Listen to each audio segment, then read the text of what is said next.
Leitura inicial é do profeta Jeremias, não é? Acabamos de ouvir.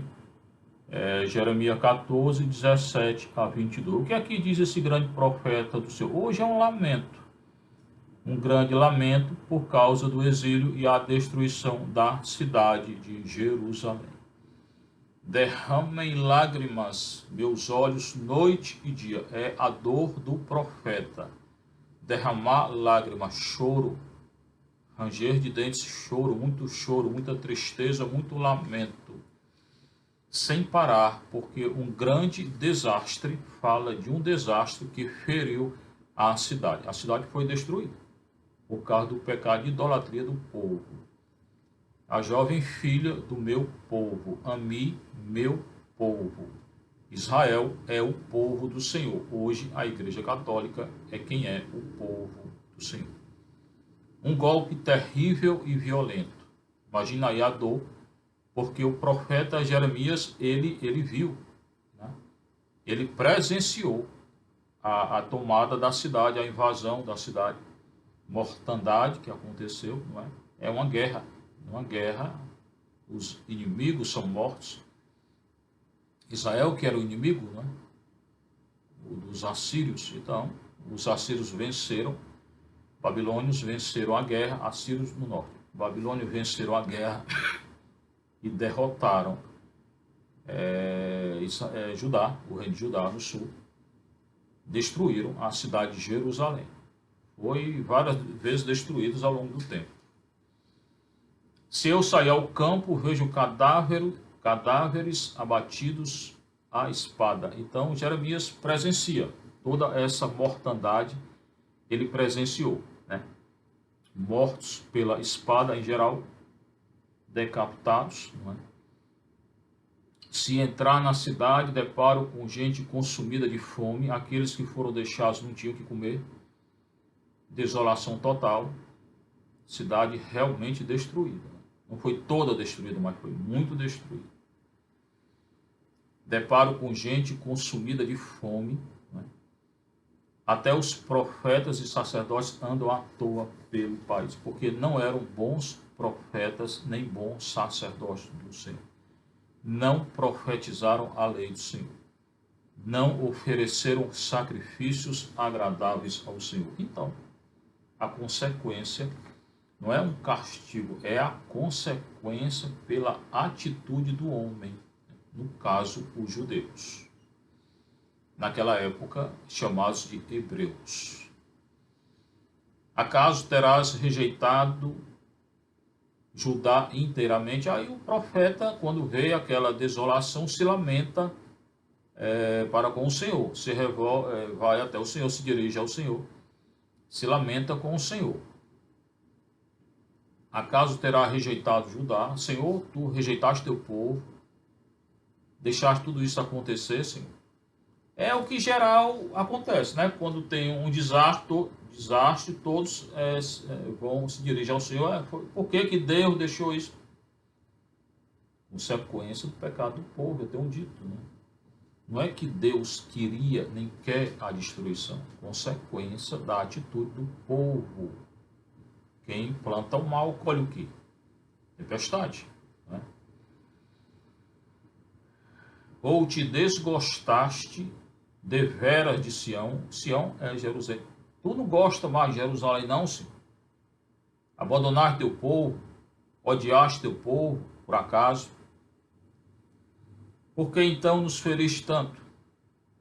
Que não há meio para nos curarmos. Muita gente morta. Por que tanta mortandade? Até o profeta lamenta, claro. Ninguém quer mortandade, nem guerra, nem destruição. Por causa do pecado do povo. Esperávamos a paz e não veio a felicidade, veio a guerra. Contávamos com o tempo de cura e não nos restou senão consternação, lamento e dor. Reconhecemos o Senhor, então, primeiro, ele se dirige ao Senhor, perguntando por quê. Ele já tinha consciência de tudo isso. Então, ele reconhece que tudo isso é por causa do pecado do povo. Reconhecemos, Senhor, a nossa impiedade. O que é a impiedade? O que é o ímpio? Quem são os ímpios? Os iníquos na antiga aliança, os que não seguem nem seguiram a lei do Senhor. Quem são os justos? Os que seguem e seguiram a lei do Senhor. Reconhecemos, Senhor, a nossa impiedade. É isso que o Senhor quer, o reconhecimento, o pedido de perdão. Os pecados de nossos pais, né? E que eles também cometeram. Né? O pecado qual é? O grande pecado? Idolatria. Porque todos pecamos contra ti, todos nós temos pecado. O Senhor quer o quê? O castigo? Não, o que é? O nosso arrependimento. É só se arrepender que o futuro será muito melhor. Mas por teu nome, por tua pessoa, porque o nome na cultura bíblica representa a pessoa, não nos faça sofrer a vergonha suprema de levarmos a desonra ao trono de tua glória. Qual é a vergonha suprema? Suprimir o sacrifício da antiga aliança, que para eles era a aliança verdadeira. E foi supresso, foi suprimido o sacrifício. Tá? O templo foi destruído. É a desolação total para um povo que tinha no templo a presença do Senhor. O que representa o exílio? Na antiga aliança, o Deus que perdia a guerra não era o Deus verdadeiro. Então, eles ainda entraram em crise, porque se eles perderam a guerra para os babilônios, quer dizer que o Deus da Babilônia que era o verdadeiro e não é. Então ainda tem essa crise aí de ir para o exílio. Será que o nosso Deus não é Deus? Crise essa manifestada quando o sacrifício no templo foi supresso, suprimido. Não poderiam mais oferecer sacrifícios porque o templo foi destruído totalmente. A vergonha suprema, a desonra da tua glória. A glória do Senhor, onde era que se manifestava? No templo. Aquela profecia de Ezequiel confirma essa. O Senhor, a glória dele deixa o templo. Leia lá, Ezequiel. A glória do Senhor deixando o templo. Por quê? Porque foi destruído. Retornará com o retorno do exílio. Só que agora, e ele não entenderam ainda, é um novo templo, que é a Igreja Católica, que é o corpo de Cristo, que é uma nova aliança em Cristo. O templo agora é Cristo, o corpo dele. Lembra-te, não quebres tua aliança conosco. Não quebrou, fez uma outra aliança que eles ainda não entenderam. E Jeremias 31 a 33, falará dessa nova aliança, né? Que ele não entendeu tudo, mas que será no corpo e no sangue de Cristo. Acaso existem entre os ídolos dos povos os que podem fazer chover? Não, ninguém faz chover. Recorda Elias, um rei 17, ele foi até o rei ímpio Acabe, que no final da vida se converteu, um Reis 21, mas no início lá do reinado desse rei que introduziu o culto a Baal no território de Israel do Norte, capital Samaria, Elias mandou a chuva. Quer dizer, antes de mandar a chuva, parou a chuva. Por quê? Porque esse Baal, para eles, era o deus da chuva, da fecundidade. O Baal aí, agora eu vou parar a chuva. Eu quem? O Senhor. O único Deus é o Senhor. Aí parou de chover. Um rei 17:1. Retornou em um rei 18, 41 a 46.